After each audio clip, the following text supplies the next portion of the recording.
Doy gracias al Señor que podemos una vez más estar juntas, y si han notado, faltan varias. Así que bueno, oremos por las hermanas que hoy no están con nosotras, pero damos gracias al Señor que podemos comenzar con las reuniones del 2025. Así que gracias por cada una de las que están hoy aquí presentes. El año pasado concluimos con nuestro estudio sobre la vida de Sara. Así que este año comenzamos un nuevo desafío. Estudiaremos la carta a los Colosenses. Y les animo a ir leyendo durante las semanas hasta que nos volvamos a juntar para ir familiarizándose con el tema. Y si se animan también a ir estudiando la carta para profundizar un poco en las verdades que esta carta nos enseña. A ver si coincidimos. Pero bueno, es un lindo desafío. Comenzar a estudiar un libro, ¿sí? Así que las invito a abrir sus Biblias en Colosenses capítulo 1, y antes de tener la lectura vamos a tener una palabra de oración. Padre Celestial, te damos gracias por poder estar reunidas esta tarde, este grupo de tus hijas. Oramos que tú nos des un corazón dispuesto a escuchar tu palabra. Oramos que tú nos permitas estar con los oídos atentos, con el corazón dispuesto. Ayúdanos, Padre, en este nuevo año y este nuevo desafío a poder estudiar y a poder analizar las Escrituras para que sea de provecho para nuestras almas. Pedimos, Señor, que tú guardes a las hermanas que hoy no están con nosotros, que les animes, les fortalezcas y les sostengas, y pedimos tu bendición sobre este tiempo en la meditación. Oramos en el nombre de Jesucristo, nuestro Salvador. Amén. Vamos a leer entonces desde el versículo 1 hasta el versículo 10. Pablo, apóstol de Jesucristo por la voluntad de Dios, y el hermano Timoteo, a los santos y fieles hermanos en Cristo que están en Colosas.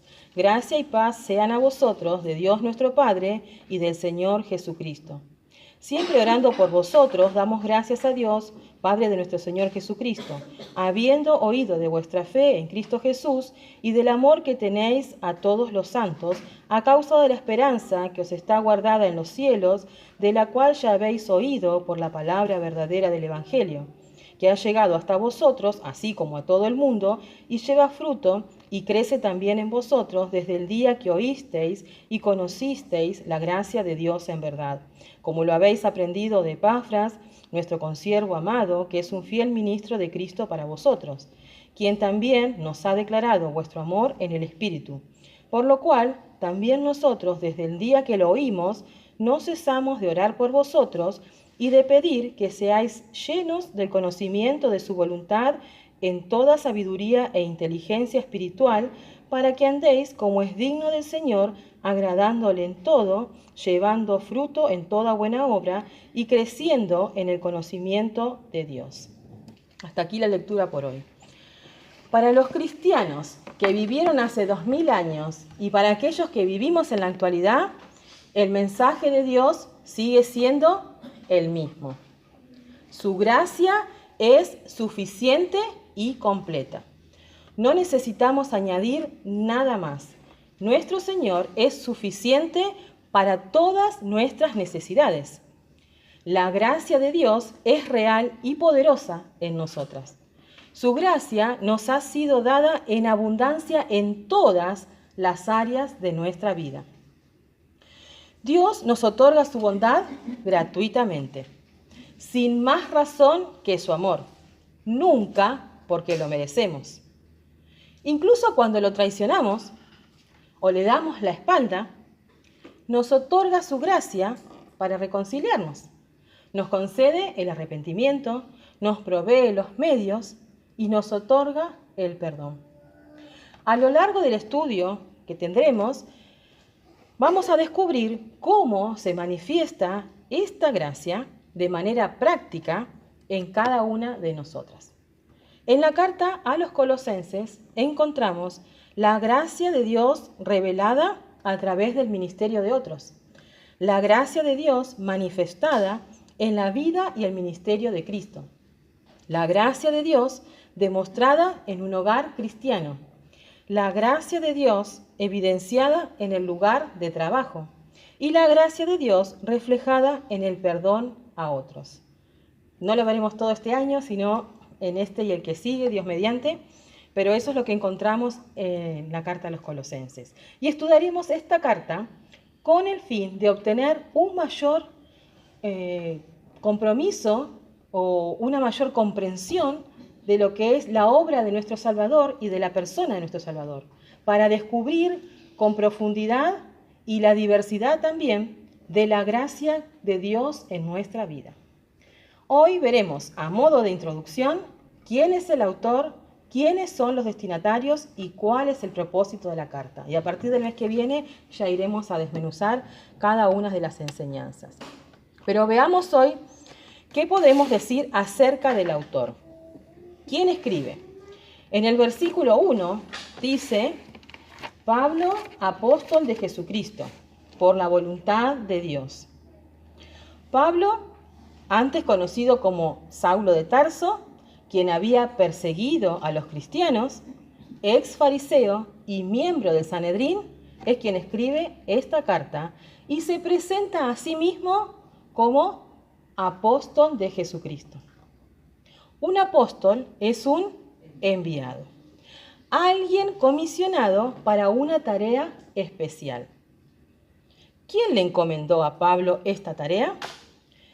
Pablo fue comisionado por Cristo para anunciar el Evangelio especialmente entre los gentiles. Y eso lo dice Pablo en 1 Timoteo 1:1 y en Efesios 3:8.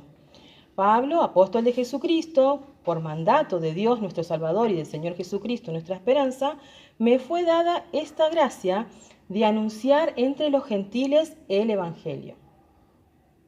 ¿Cuándo le fue encomendada a Pablo esta tarea? La gracia de anunciar el Evangelio le fue encomendado a Pablo en el momento de su conversión. ¿Recuerdan Hechos 26? En el versículo 15 al 18 dice: Yo entonces dije: ¿Quién eres, Señor? Y el Señor dijo: Yo soy Jesús, a quien tú persigues. Levántate y ponte sobre tus pies, porque para esto he aparecido a ti, para ponerte por ministro y testigo de las cosas que has visto, para que abras sus ojos, para que se conviertan de las tinieblas a la luz, para que reciban por la fe que es en mí perdón de pecados.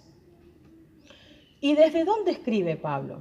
En Colosenses 4:3 dice: a fin de dar a conocer los misterios de Cristo, por el cual también estoy preso. Pablo cumple su misión de proclamar el Evangelio incluso desde la cárcel. Escribe esta carta muy probablemente desde la prisión en Roma. Aún estando preso, Pablo se preocupa por los creyentes. Al recibir cierta información sobre hermanos que él no conocía, no pudo evitar preocuparse por ellos, por su bienestar espiritual. En el versículo 9 leímos: por lo cual también nosotros, desde el día que lo oímos, no cesamos de orar por vosotros. Al parecer, Pablo no sabía nada sobre una iglesia en Colosas hasta que Epafras vino a visitarle y le contó sobre estos hermanos. Pero Pablo no solo oraba por estos hermanos, sino que oraba por todos los creyentes.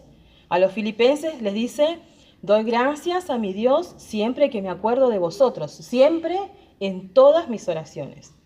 A los tesalonicenses les dice: haciendo memoria de vosotros en nuestras oraciones. Y a los corintios les dice: doy gracias a mi Dios siempre por vosotros. Pablo oraba que los creyentes tuvieran un mayor entendimiento de quién es Jesucristo, cuál es el verdadero evangelio y cómo vivir la vida cristiana que agrada al Señor. Pablo se consideraba un siervo de Jesucristo. Consideraba su ministerio un privilegio. Por eso no usó sus prisiones como motivo para dejar de cumplir la tarea que Cristo le encomendó. Ahora estaba preso. ¿Qué podía hacer? Predicar el Evangelio de Jesucristo, enseñar la sana doctrina y orar por el crecimiento espiritual de todos los creyentes. Eso podía hacer y eso hacía. Y no estaba solo. había hermanos que colaboraban con él en este ministerio. ¿Quién acompaña a Pablo? En el versículo 1 dice Pablo y el hermano Timoteo. Al final de la carta menciona más personas que lo acompañaban, apoyaban y visitaban. Pero Timoteo estaba con Pablo cuando escribió la carta, aunque no necesariamente haya colaborado en escribirla. Y tampoco parece ser que Timoteo estuviera preso con él. Probablemente estuviera visitándolo en ese momento y tal vez compartió con él su preocupación por esos hermanos de Colosas, que no conocía, pero que se había enterado de ellos. ¿Quién es Timoteo? Bueno, creo que la mayoría sabemos quién es Timoteo, pero hace algunas semanas el pastor nos hizo un breve resumen, ¿no?, de quién es Timoteo. Pero en Hechos 16, 1 al 3 dice que Pablo llegó a Derbe y a Listra y había allí cierto discípulo llamado Timoteo, hijo de una mujer judía, pero de padre griego. Y daban buen testimonio de él y quiso Pablo que éste fuese con él.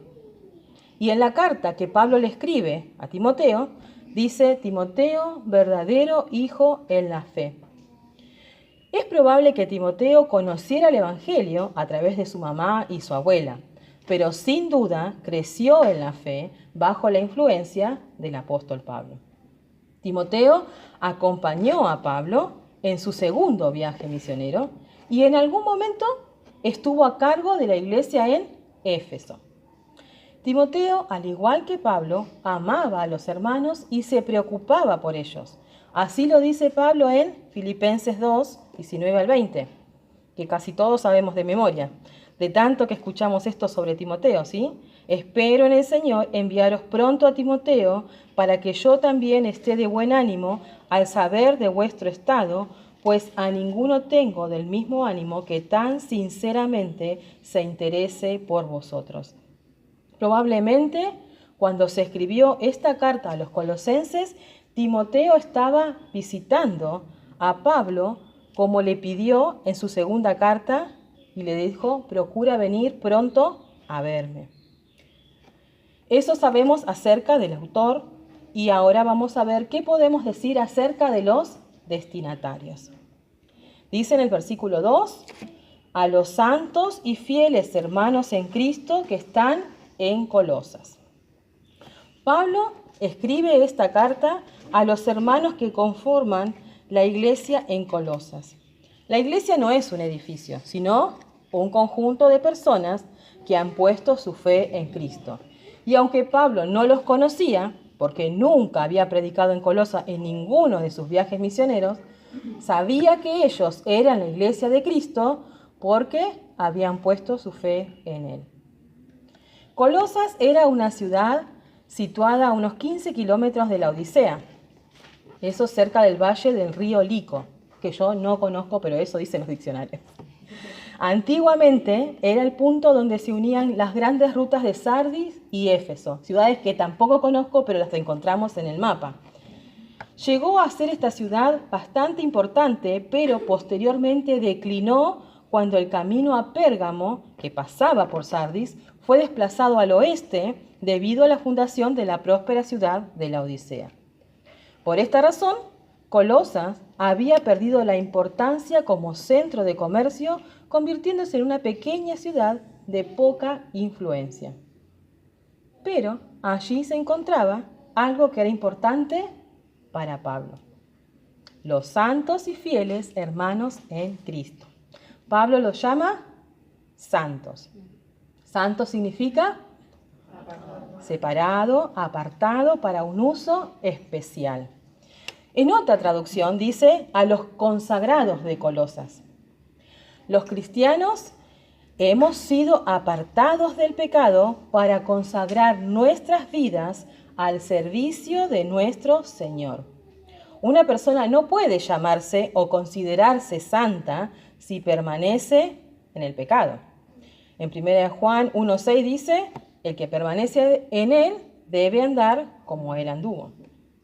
Es nuestro propósito honrar a Dios al vivir apartadas del pecado.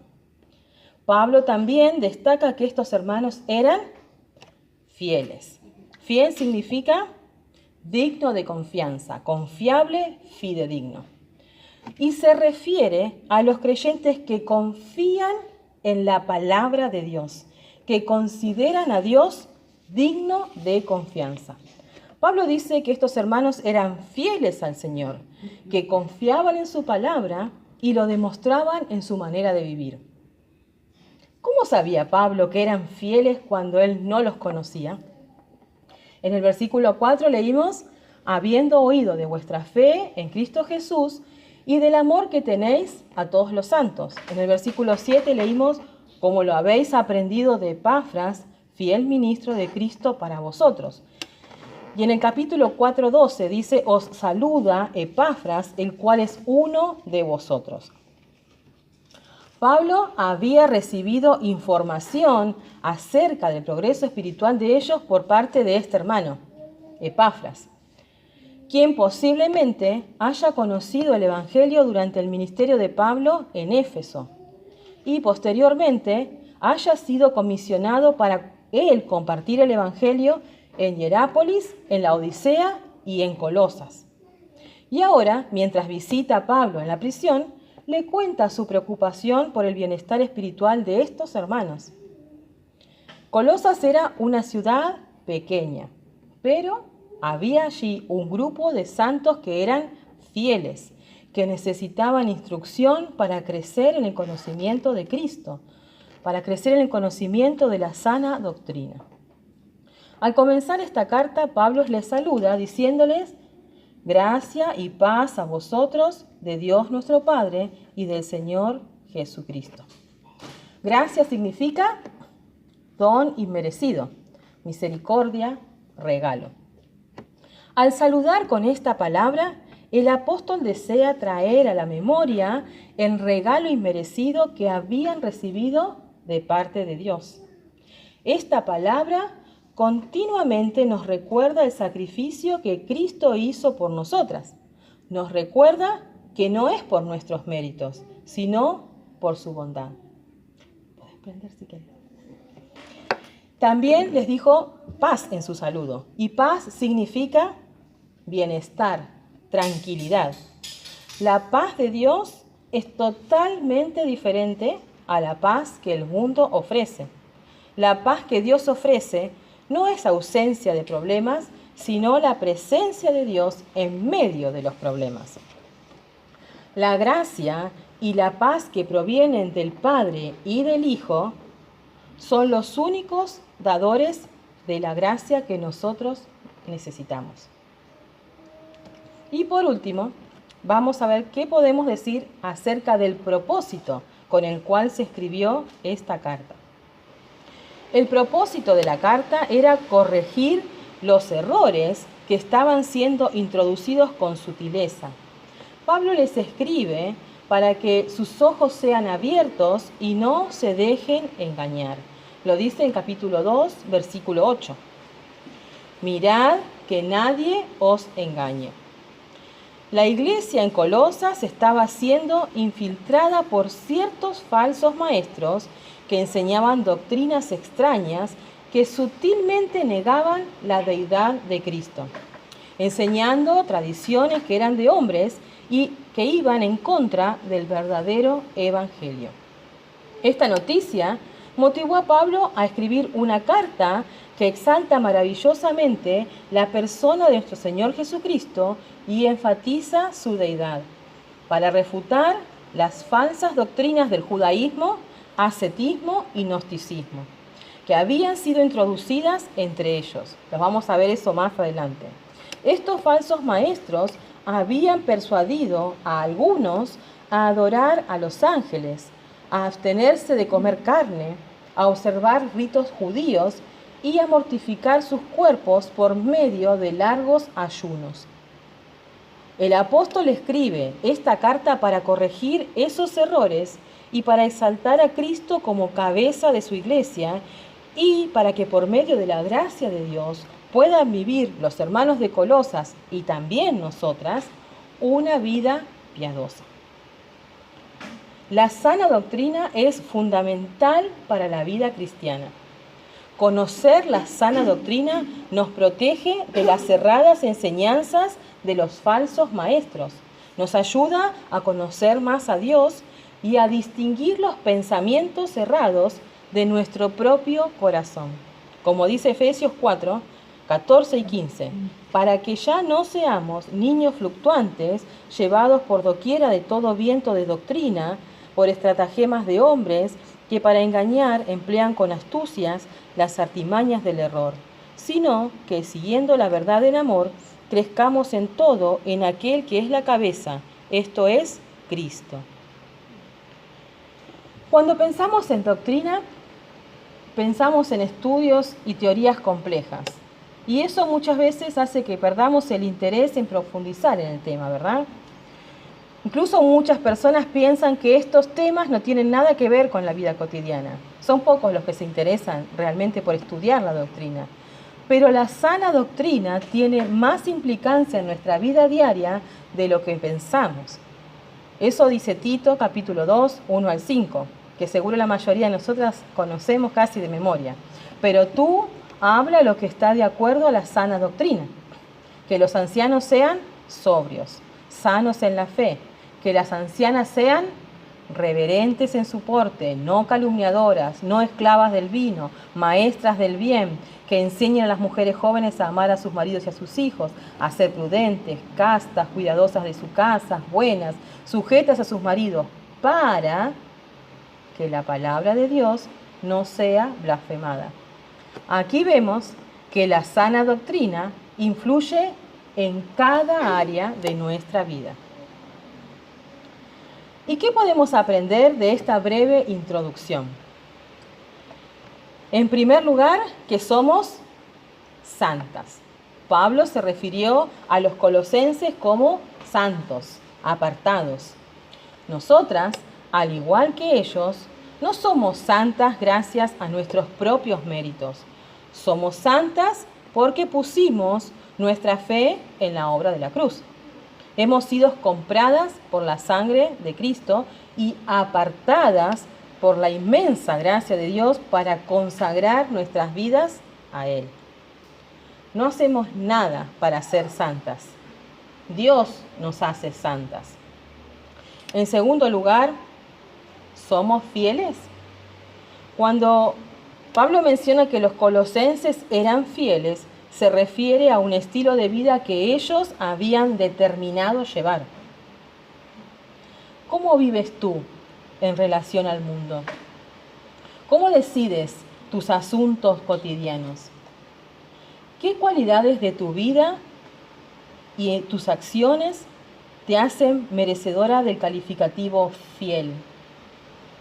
¿Podrían decir los demás que eres una fiel hermana de la iglesia de Lavallol? Esa para pensar. En tercer lugar, aprendimos que debemos velar por el bienestar espiritual de nuestras hermanas.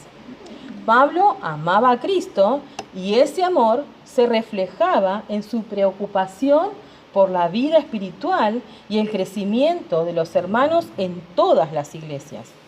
Su mayor interés era animar y corregir a los creyentes para que pudieran vivir una vida plena en el camino de la verdad y no confundidos o engañados en el error del pecado.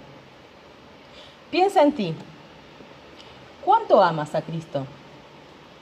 ¿Se refleja ese amor en interés por el bienestar espiritual de tus hermanas?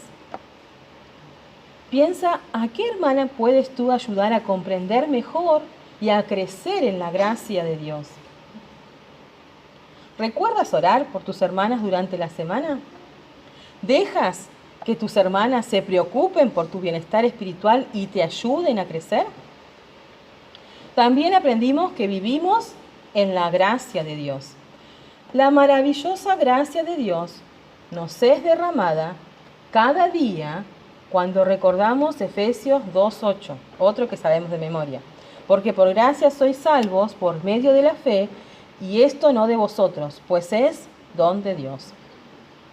Si podemos recordar esto cada día, que Cristo ocupó nuestro lugar y recibió el castigo que nuestro pecado merece, podremos disfrutar la gracia de Dios a diario y podremos enfrentar las circunstancias, tomar decisiones y relacionarnos con otros siempre desde la perspectiva de la gracia que Dios ha derramado sobre nosotras. Y por último, aprendimos que debemos perseverar en la sana doctrina, porque la doctrina que es sana nos libra de caer en el engaño y nos ayuda a vivir piadosamente. Y como nuevo desafío para este año, comenzaremos a memorizar versículos de esta carta. Ya hay varios de los que mencionamos que seguro que los sabemos de memoria, pero vamos a comenzar a estudiar versículos de esta carta de Colosenses. Así que para la próxima reunión, anoten, recuerden. Si no tienen un lápiz, anoten en el celular, sin excusas, ¿eh? Me preguntan después, lo pongo en el grupo. Vamos a memorizar Colosenses capítulo 1, versículo 9 y versículo 10. Vamos a memorizar el 9 desde donde dice, no cesamos de orar por vosotros. ¿Sí? ¿Lo leemos juntas? Desde donde dice, no cesamos de orar por vosotros, hasta el final del versículo 10. ¿Sí? ¿Lo hacemos juntas? No cesamos de orar por vosotros y de pedir que seáis llenos del conocimiento de su voluntad en toda sabiduría e inteligencia espiritual, para que andéis como es digno del Señor, agradándole en todo y llevando fruto en toda buena obra y creciendo en el conocimiento de Dios. Muy bien, eso vamos a memorizar, ¿sí? Después vamos a ver cómo lo organizamos. Pero vamos a terminar con una palabra de oración y pasamos a la segunda parte de la reunión. Tercera ya.